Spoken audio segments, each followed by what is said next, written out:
Imam al-Hasan al-Basri rahimahullah is of the view that only a sorcerer can break the spell of another sorcerer. Okay, in this statement, Hasan al-Basri is saying that, actually not really a correct translation, but close enough. Basically, لا يحل السحر إلا الساحر, that no one is able to break the magic except a magician. So what is Hasan al-Basri saying here? He is saying that if you go to a person thinking that he is going to be able to break that magic, then that person himself is a magician. Okay? If you go to a person thinking that he is going to fight magic with his magic, know that that person too is a magician. So what is he referring to here? The halal type of exorcism or the haram type? The haram type. He is not saying that nothing can fight magic. No. He is saying that if you think that you're going to fight magic with something, another type of magic, then the person that's doing that magic himself is a magician. So don't go to him. Okay? So basically he is saying don't fight magic with magic. Because if you do, then you're going to fall into magic. There's no such thing as good magic or white magic. All types of magic are haram. All types of magic are, the sciences of the occult are haram magic. Okay? So Ibn Mas'ud Al-Hasan al-Basri is saying that don't presume or don't fall into the error of thinking that you might be able to fight magic with magic. No. If you go to another person thinking that he is going to fight that magic using some type of magic, then he himself is a magician and you have also fallen into magic, which means that you too have fallen into shirk. Naam. Ibn al-Qayyim rahimahullah wrote that Anushra is removing the effects of sorcery from the affected one, and it is of two types. Move on, finish it up here. The use of magic to remove the effects of another magic, and is an act of shaitan, to which the comment of Imam Hasan al-Basri applies, that the one who performs sorcery and the patient both get closer to shaitan by that which he loves. Shaitan then removes the effects of magic from the afflicted. And two, the effects of magic can be removed by making recitation of the Quranic verses, by offering legitimate prayers, as well as by using pharmaceutical preparations. This type of nushra is permissible. Okay, now, in this statement of Ibn al-Qayyim, basically the author is summarizing his whole purpose of this chapter. And like we said over and over again, Ibn al-Qayyim explicitly mentions exorcism is of two types.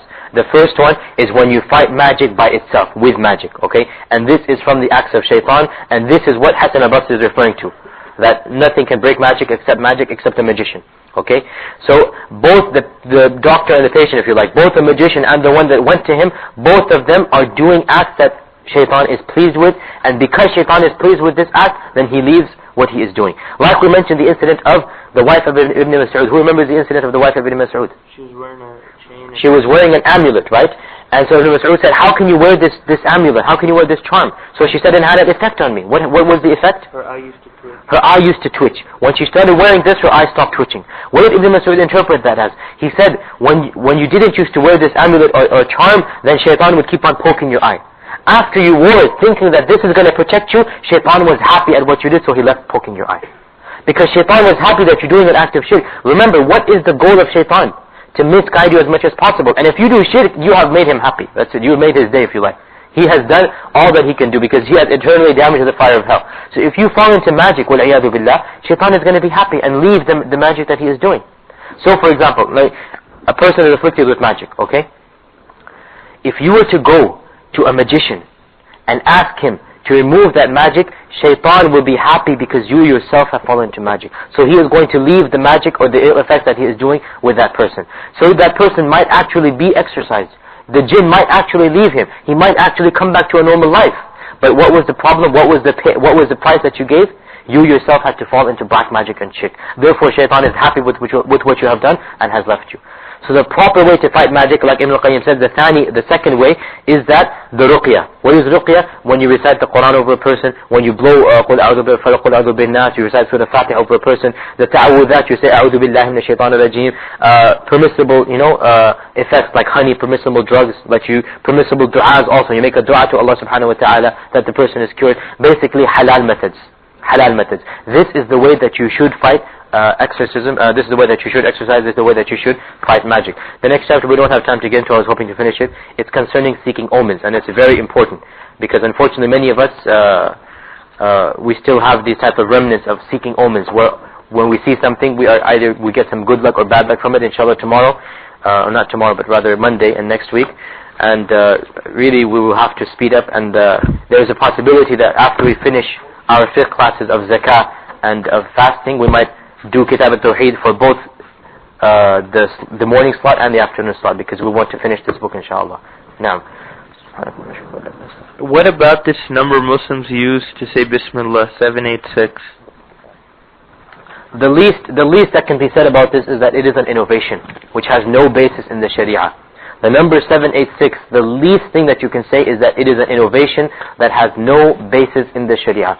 Okay? Neither the Prophet ﷺ nor the Sahaba nor any of the Salaf used these type of numbers or numericals to represent Bismillah. If you want to write Bismillah, write Bismillah. Don't write 786. Okay? Write Bismillah ar-Rahman ar-Rahim. Don't write 786. Like I said, the least that you can say is that it is an innovation in the religion of Islam. Do card tricks fall under the category of magic? What if it is just to fool the other person?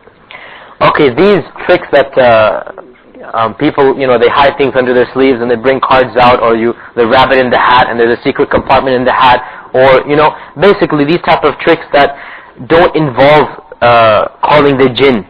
But they don't involve this type of stuff, but basically they only involve deceit. They only involve trickery. They only involve a sleight of hand. This does not fall under the magic that we just talked about.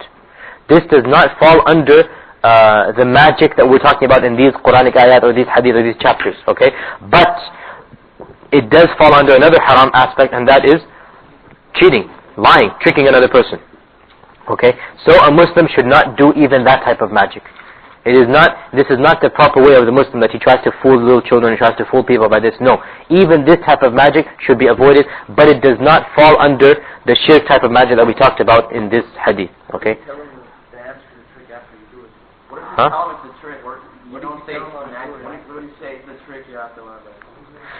Well, firstly, cards in and of themselves should not be allowed because of the fact that they show clear images of human faces. Okay? So cards by themselves should not be allowed. Okay?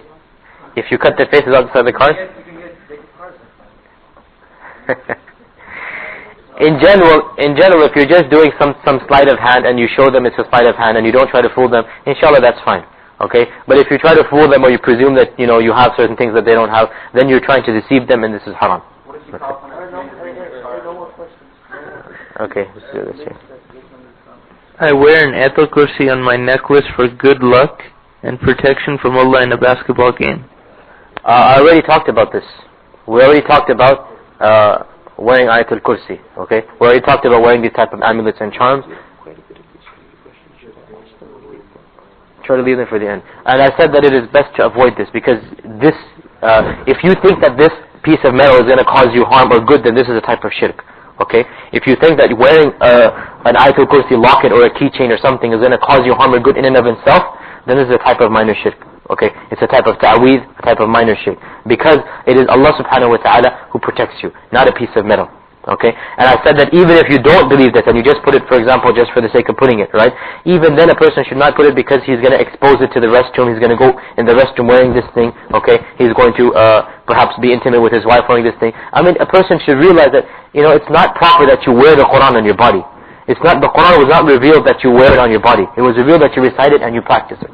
So it is not the least that can be said is that to wear Quranic stuff like this is discouraged.